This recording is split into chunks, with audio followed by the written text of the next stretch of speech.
رمضان ہر دن نہیں آنے والا ہے اور ہر مہینے نہیں آتا ہے، سال میں ایک مرتبہ رمضان اللہ کا مہمان ہے۔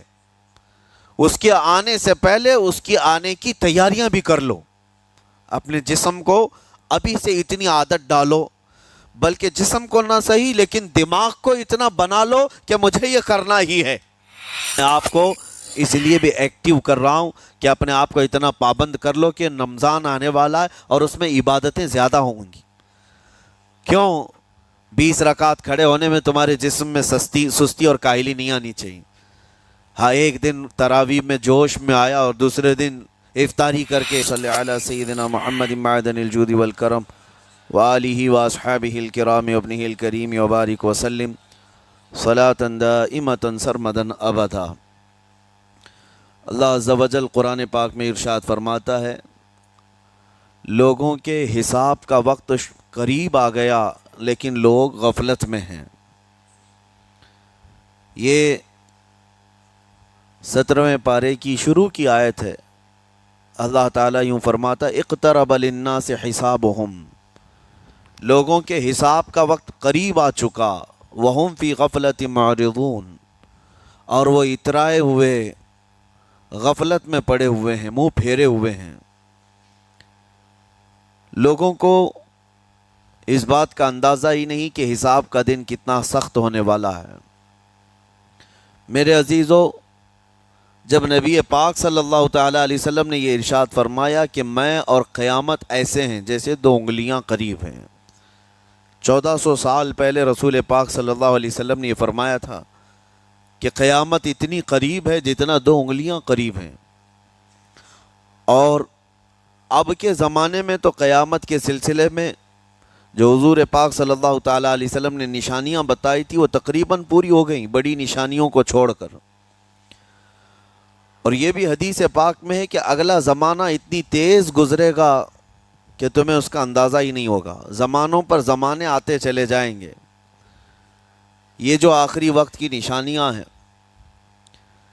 میں صرف مختصر سا ایک پیغام دوں گا۔ شعبان کا مہینہ ہے، یہ رسول پاک صلی اللہ تعالیٰ علیہ وسلم کا مہینہ ہے، اور رمضان کے بعد سب سے زیادہ حضور پاک صلی اللہ تعالیٰ علیہ وسلم کو روزے کی حالت میں کسی مہینے میں دیکھا گیا تو شعبان کا مہینہ فرمایا گیا۔ کبھی کبھار پورے شعبان کا مہینہ حضور صلی اللہ علیہ وسلم روزے سے رہتے اور یہ ارشاد فرماتے کہ یہ مہینہ ایسا ہے جس میں سارے لوگوں کے اعمال اللہ کے حضور جاتے ہیں، پیش کیے جاتے ہیں، اور میرے آقا فرماتے ہیں اس حال میں میرے اعمال پیش کیے جائیں اللہ کی بارگاہ میں کہ میں روزے کے عالم میں ہوں۔ جب میرے اعمال پیش کیے جائیں اللہ کی بارگاہ میں تو میں روزے کی حالت میں ہوں۔ تو یہ شعبان کا مہینہ جو اب رمضان المبارک کے قریب کر رہا ہے، لیکن بعض بزرگوں نے یہ بھی فرمایا شعبان میں موتیں بھی کثرت سے ہوتی ہیں۔ لوگوں کا یہاں پر حساب کتاب 15ویں شعبان کو جو اب شب برات آنے والی ہے لکھ دیا جاتا ہے، سال بھر میں کیا کیا ہونے والا ہے، کتنے لوگ جانے والے ہیں۔ کئی لوگوں کی کتابیں بند کر دی جاتی ہیں۔ حدیث پاک میں یہ بھی ہے کہ فیصلہ اللہ تعالیٰ فرشتوں کے حوالے فرما رہا ہوگا، حالانکہ جب ہم ماں کے پیٹ میں تھے تبھی لکھ دیا گیا ہے کہ کتنی عمر ہے، لیکن فرشتوں کو جو ٹرانسفر کیا جاتا ہے سال میں ایک مرتبہ، اگلے سال ان کا کیا کیا ہونا ہے۔ اور حدیث میں ہے کسی کے متعلق فرشتوں کو یہ کہا جا رہا ہوگا کہ فلاں 1 مہینے بعد، 2 مہینے بعد، 1.5 مہینے کے بعد اس کی فلاں وجہ سے موت آئے گی، لیکن وہ بندہ شادی کی تیاری کر رہا ہوگا، وہ بندہ جس کی موت کا آرڈر جاری ہو چکا ہے، فرشتے لے چکے ہیں، وہ اپنے کاروبار کے اور اپنے گھر بار کے بنانے میں مصروف ہوگا، اسے اندازہ تک نہیں ہوگا کہ شعبان کے اس مہینے میں اس کی موت کا پروانہ نکل چکا ہے۔ اسی لیے میں عرض کر رہا ہوں قرآن کی آیت اقترب للناس حسابہم وہم فی غفلت معرضون، اللہ فرماتا ہے لوگوں کا حساب بہت قریب آ چکا جبکہ وہ غفلت میں پڑے ہوئے ہیں۔ اب جس زمانے میں آپ زندگی گزار رہے ہیں یہ اتنی تیزی سے آپ کے اوپر سے گزر جائے گا کہ آپ کو احساس تک نہ ہوگا۔ بلکہ ایک حدیث کا مفہوم یہ بھی ہے کہ جوان بوڑھے نظر آنے لگیں گے اور بچے جوان نظر آنے لگیں گے۔ وہ دور آئے آج، بچے تو ہمارے جوان ہو ہی چکے ہیں، جو 6 سال کے بچے ہیں، 5 سال کے بچے ہیں، جن کو حقیقت میں بچہ کہا جاتا تھا، اب کے زمانے میں وہ بچے ہی نہیں رہ گئے۔ 8 سال کے بچے وہ بچے ہی نہیں رہ گئے۔ ساری اسکولوں کے حالات ہمارے پاس آئے دن نئی نئی خبریں آتی ہیں۔ تیسری جماعت کا، چوتھی کلاس کا بچہ خطرناک قسم کے نشوں میں مبتلا ہے، جو بڑے بڑے جوان بھی نہیں کیا کرتے تھے۔ تو بچہ کہاں رہا؟ حضور پاک صلی اللہ تعالیٰ علیہ وسلم نے فرمایا تھا بچے جوان لگیں گے اور جوان بوڑھے، اور جوانوں کی حالت یہ ہے کہ سارے مزے اپنے بچپن میں اتنے کر لیے کہ جوانی میں طاقت ہی ختم ہو گئی۔ 25 سال کی عمر میں ایسے لگتے ہیں جیسے کہ بوڑھاپا آ گیا، کمزوریاں آ گئیں۔ 30 سال پہلے کے دور میں 40 سال کو بھی جوانی کہا جاتا تھا، اب کے دور میں 40 سال تو بڑھاپا ہو گیا۔ 30 سال کی عمر کے بعد آج کے نوجوانوں کے جواب دینے لگ جاتے ہیں۔ اس کی وجہ یہ ہے کہ بچپن میں اپنے آپ کو برباد کر لیا، بچپن میں اپنے آپ کو ختم کر لیا، تو جو بچپنا تھا اس کو جوانی میں بتا دیا، اور جو جوانی ہے وہ بڑھاپے میں۔ اور جو بوڑھے اصل بوڑھے ہیں، جن کو 60-70 سال کی عمر ملی ہوئی ہے، یہ اللہ تعالیٰ کی طرف سے ان کے لیے نعمت ہے۔ باقی قیامت کے قریب جو حالات ہیں وہ اس طرح کے ہیں۔ اور مزید میں آپ کو یہ بھی بتا دوں کہ زمانہ ترقی کرتے کرتے تمہیں ایسا سست اور کاہل بنا دے گا کہ تم کوئی کام کے لائق بھی نہیں رہ جائیں گے۔ بہت ساری چیزیں ہم سے رخصت ہو رہی ہیں، ہمیں اندازہ بھی نہیں۔ ابھی کل ہی میں ذکر کر رہا تھا، ابھی 10 سال پہلے، 20 سال پہلے جو چیزیں ہمارے آنکھوں کے سامنے موجود تھی وہ اب غائب ہو چکی ہیں۔ خالی وقت اسے ملے تو نشہ بھی یاد آ جائے، خالی وقت اسے ملے تو عورتوں کی طرف میلان بھی بڑھ جاتا ہے، خالی وقت اسے ملے تو اس کو دولت لٹانے اور عیاشی کرنے کی فکر بھی سوار ہونے لگتی ہے۔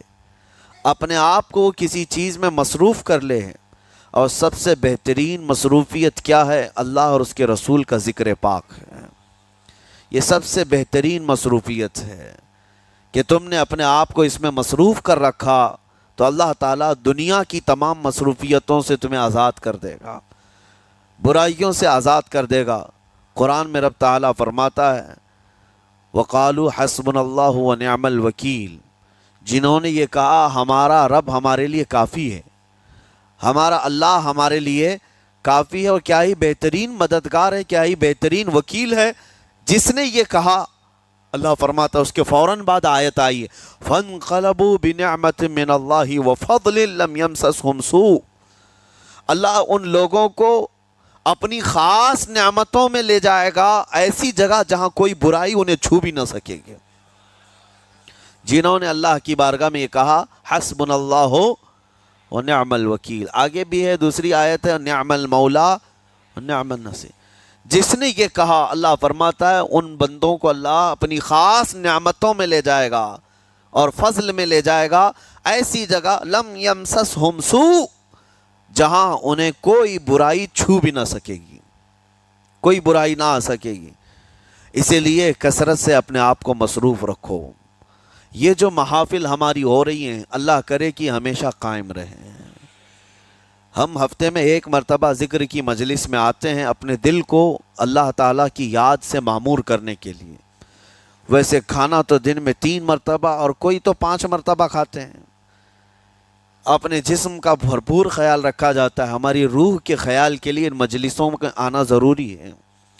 یہ مجلسوں کی پابندیاں، اور اگر آپ اس کو ہی یہ سمجھ کر نہ چلیں کہ ہم نے ایک بار ہفتے میں ذکر کر لیا تو اب کافی ہے، ہماری گاڑی بھی جو ہے پیٹرول بار بار مانگتی ہے، اس کو جس طرح سے چلاتے ہیں اس طرح سے اس کی خواہش بھی ہے۔ روزانہ گاڑی کو اگر کہیں کھڑی کر رکھیں تو زیادہ پیٹرول نہیں لگے گا، لیکن چلتی رہے تو بار بار پیٹرول کی ضرورت ہے۔ ہم میں سے ابھی کوئی ایسا نہیں ہے جو بستر پر پڑا ہوا ہے، ہر کوئی چل رہا ہے، پھر رہا ہے، دنیا میں مصروف ہے۔ تم اپنے کھانے پانے بھی کر رہے ہو، لوگوں سے ملاقات بھی کر رہے ہو، اس کا مطلب ہے تمہاری گاڑی چل رہی ہے اور اس کو پیٹرول بار بار چاہیے، اور یہی جو ایندھن ہے، یہ پیٹرول ہے، اس کا کام یہ اللہ تعالیٰ کا ذکر کرتا ہے، تمہارے جسم کو بیلنس رکھنے کے لیے، تمہاری فکروں کو بیلنس رکھنے کے لیے، تمہارے دماغ کو صحیح سلامت ایک نہج پر رکھنے کے لیے یہ ذکر کی محافل قوت دیتی ہیں۔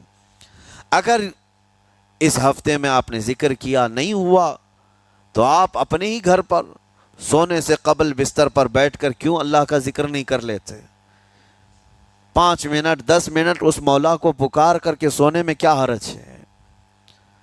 لوگ موبائل دیکھتے، گانے سنتے، فلمیں دیکھتے ہوئے سو جاتے ہیں، لیکن اللہ رب العزت کو یاد کر کے سونے والا، میرے عزیزو، قرآن میں مولا فرماتا ہے فَاذْكُرُونِي اذکرکم، اس کا وعدہ ہے تم مجھے یاد کرو میں تمہیں یاد کروں گا۔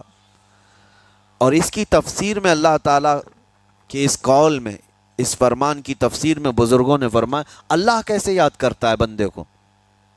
اللہ بندے کو کیسے یاد کرتا ہے؟ جب تم اس کی یاد میں مصروف رہے، اپنے آپ کو بزی کر رکھا، اللہ تمہیں کیسی جگہ یاد کرتا ہے؟ فرماتے ہیں مفسرین کہ بندہ تو لوگوں میں اللہ کو یاد کیا، اور اللہ بندے کو فرشتوں میں یاد کرتا ہے۔ فرشتوں کے درمیان تمہارا ذکر ہونے لگتا ہے کہ فلاں کا بیٹا فلاں آج میرا ذکر کر رہا تھا۔ آج محفل ذکر سے جتنے نکلیں گے، اللہ کریم ہمارا ذکر فرشتوں میں ضرور فرمائے گا، فرشتوں میں ضرور ذکر ہوگا کہ فلاں بندہ آج ذکر میں مشغول تھا۔ اور پھر یہ بھی فرمایا بزرگوں نے، مفسرین نے، کہ اللہ تعالیٰ وہاں یاد کرتا ہے جہاں فرشتے ہوں، فرشتوں کی محفل میں تمہارا ذکر۔ اور اس کے علاوہ یہ بھی فرمایا گیا کہ تم دنیا میں زندگی میں اسے یاد کرتے تھے، اور وہ تمہیں مرنے کے بعد قبر میں یاد کرے گا۔ جب دنیا تمہیں چھوڑ دیتی ہے تب اللہ تعالیٰ تمہیں یاد فرماتا ہے۔ فَاذْكُرُونِي أَذْكُرْكُمْ کا مطلب یہ ہے وہ تمہیں یاد فرمائے گا، لیکن اس کے لیے کثرت سے تم اللہ کو یاد کرو، اللہ کو یاد کرو۔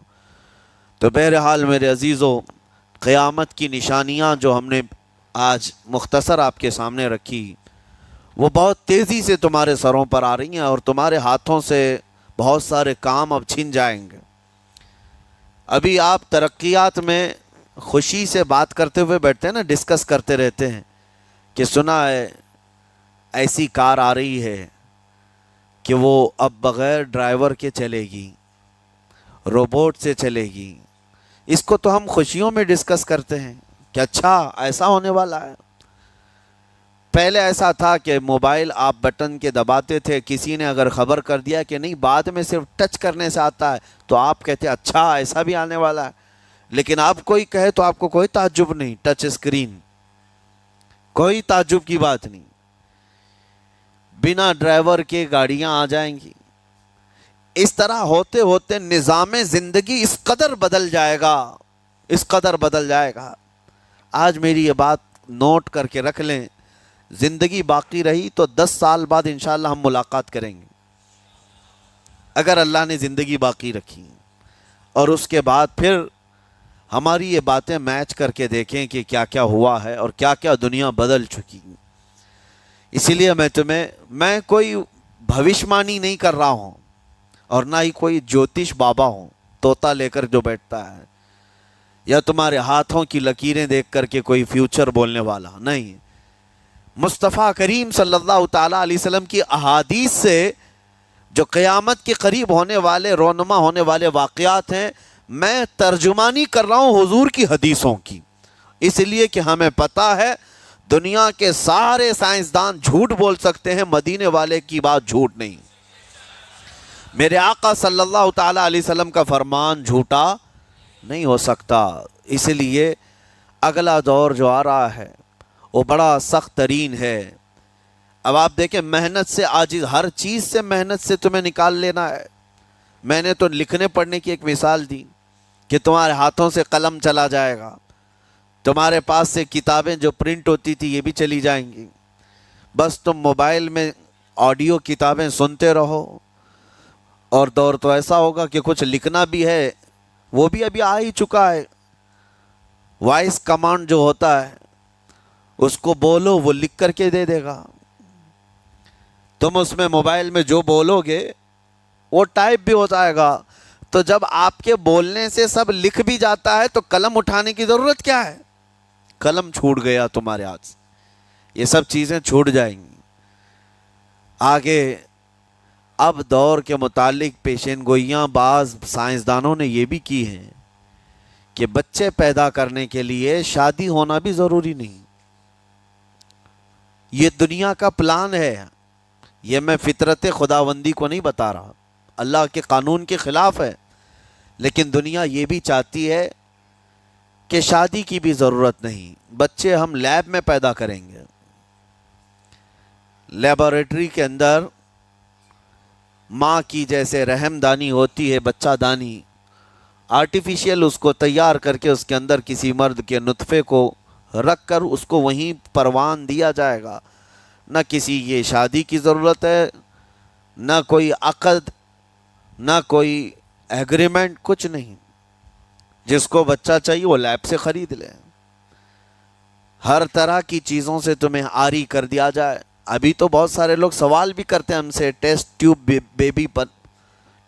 بیبی کے متعلق، جس کو بچے نہیں ہو رہے ہیں، کیا وہ اس طرح سے ٹیسٹ ٹیوب بیبی سے جو آج ایک طریقہ کار ہے بچے پیدا کر سکتے ہیں یا نہیں؟ اس کے کئی طریقے ہیں سائنس میں کہ اسی مرد کا نطفہ اسی کی عورت میں رکھ کر کے اس کو پروان دیا جائے، اور بعض دوسرے طریقے کہ کسی دوسرے کا لا کر اس کی عورت میں رکھ دیا جائے، یہ تو سراسر حرام ہے، زنا ہے۔ لیکن ائمہ اکرام، فقہاء اکرام نے حلال رشتے کے اندر ہی مرد اور عورت جو شادی شدہ ہیں ان کو بھی اس طریقے سے بچہ حاصل کرنے کی اجازت نہیں تھی، وہ ناجائز ہے، ناجائز ہے۔ بچے دینا یہ اللہ کی شان ہے۔ حضرت ابو ہریرہ رضی اللہ تعالیٰ عنہ حضور صلی اللہ علیہ وسلم کی بارگاہ میں حاضر ہوئے، عرض کرتے ہیں عرب والے لوگ عزل کرتے ہیں یا رسول اللہ، یعنی بچے نہ ہونا نہیں چاہیے کسی کو، تو پریکاشن لیتے تھے وہ لوگ، اس کا طریقہ کار ان کا الگ تھا عربوں کا، وہ انزال نہیں کرتے، اس سے پہلے جدا ہوتے۔ حضرت ابو ہریرہ رضی اللہ تعالیٰ عنہ نے حضور کی بارگاہ میں پوچھا کہ ایسا کیا کرنا کیسا ہے؟ نبی پاک صلی اللہ تعالیٰ علیہ وسلم نے ارشاد فرمایا اگر رب تبارک و تعالیٰ چاہے تو بھی بچے عطا کرے گا، کوئی عزل کر لے الگ ہو جائے، اگر مولا کو دینا ہو تو اس حال میں بھی اللہ تعالیٰ بچے عطا کرے گا، جو مولا بغیر باپ کے عیسیٰ پیدا فرماتا ہو۔ تو بہرحال میں بات الگ نہ چلی جائے اس لیے عرض کر رہا ہوں کہ اگلے دور میں سارے کام کاج تمہارے ہاتھوں سے نکل جائیں گے، آری کر دیا جائے گا اور تمہیں سست اور کاہل بنا دیا جائے گا، اور جب بندے کے پاس کوئی کام ہی باقی نہ رہے تو اس کا دماغ شیطانی بن جائے گا، اور شیطان اس کو ہانکتا رہے گا صبح سے شام تک، شام سے صبح تک۔ اور میں آپ کو بتا دوں دنیا یہ چاہتی ہے کہ رات کو دن بنا دے، یعنی کوئی رات کا تصور ہی نہ رہے، نہ اندھیرا ہے نہ ہی کوئی اس طرح کی تاریکی، بلکہ پورا ٹوٹل 24 آورز ایسا ہی اجالا دکھنا چاہیے، تمہاری نیندیں ختم ہو، کسی کے لیے بھی اندھیرا ہو گیا چلو سوئیں، یہ اللہ کے جتنے نظام ہیں اس سے یہ دنیا چھیڑ چھاڑ کرنے کی کوشش کر رہی ہے۔ یہ جو خفیہ طاقتیں ہیں دنیا کو جو چلا رہی ہیں، وہ فری میسن ہوں اور سیکریٹ تنظیمیں جو آج دنیا میں کام کر رہی ہیں، وہ قانون خداوندی سے چھیڑ چھاڑ کرنا ان کی فطرت عادت ہے۔ ہر چیز جو اللہ تعالیٰ کی بنائی ہوئی، پہاڑوں کو اپنی جگہ سے ہٹا دینا۔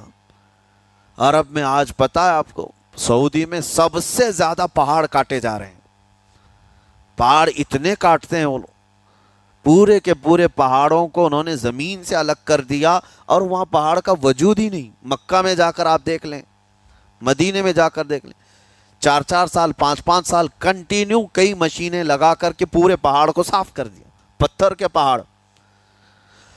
اصل میں یہ نظام قدرت ہے، پہاڑ یوں ہی نہیں بنائے اللہ نے زمین پر۔ والجبال اوتادا، یہ میخ بنا کر کے اس میں گاڑ دیے گئے تاکہ زمین ہلنے نہ پائے، زمین پانی پر ہے، اور جب پہاڑوں سے چھیڑ چھاڑ کیا جائے گا زمینوں میں زلزلے آئیں گے، ادھر سے ادھر زمین ہل جائے گی۔ اور تو اور انہوں نے اپنی ٹیکنالوجی کو بڑھاتے بڑھاتے قانون خداوندی میں چھیڑ چھاڑ کے لیے کیا نہیں کیا، انہوں نے جعلی اور آرٹیفیشل ارتھ کویک لانے کی کوششیں کی، مصنوعی زلزلے، مصنوعی بارش ہوتی نہیں، لیکن پورے کلاؤڈ کو جمع کر کے، بادلوں کو جمع کر کے ایک جگہ، اور پھر اس کو کیمیکل کے ذریعے سے پانی برسا دیا جائے۔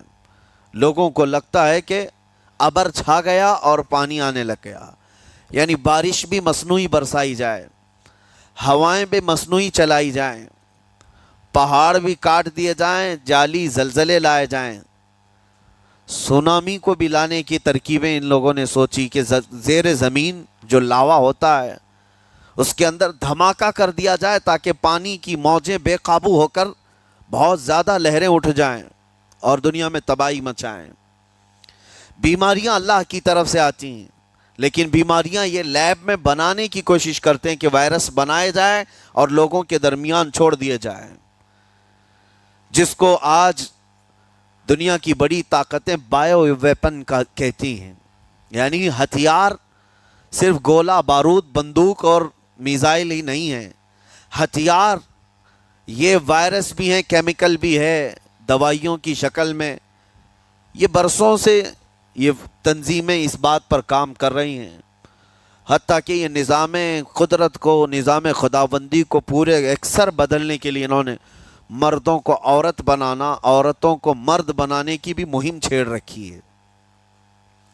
ٹرانسجینڈر، ان سب کو خاص قانونی حق دیا جائے گا، اور مرضی سے آدمی اپنے جینڈر کو، اپنی جنس کو چینج کروا لے۔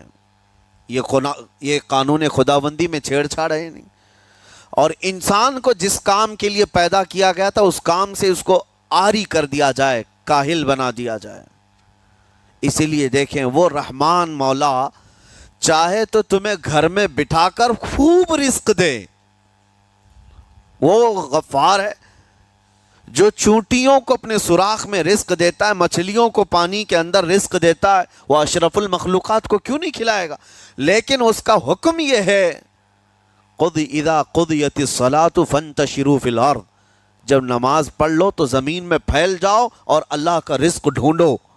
یہ نہیں کہ گھر میں بیٹھ کر کے تم پکارتے رہو رزق آ جا، رزق آ جا، رزق آ جا، یہ نہیں ہے۔ تمہیں کیوں؟ تم کاہل اور سست نہ بنو، تمہیں فرمائے گا ہاتھ پیر چلاؤ۔ نبی پاک صلی اللہ تعالیٰ علیہ وسلم نے ارشاد فرمایا، دنیا کا سب سے بہترین رزق وہ ہے جو اپنے ہاتھوں کی کمائی، محنت سے۔ اور حضور فرماتے ہیں اللہ کے نبی داؤد علیہ السلام لوہے کا کام کرتے اور خود اپنے ہاتھوں سے لوہے کو تپا کر کے نقش بناتے، اور لوہے کی زرہ جو جنگوں میں پہنی جاتی یہ بنا کر کے بیچتے تھے، اور اس کی آمدنی سے حضرت داؤد علیہ السلام اپنا گھر چلاتے تھے۔ حضرت ادریس علیہ السلام کپڑے سلتے تھے، درزی کا کام کرتے اور اپنا گھر چلاتے۔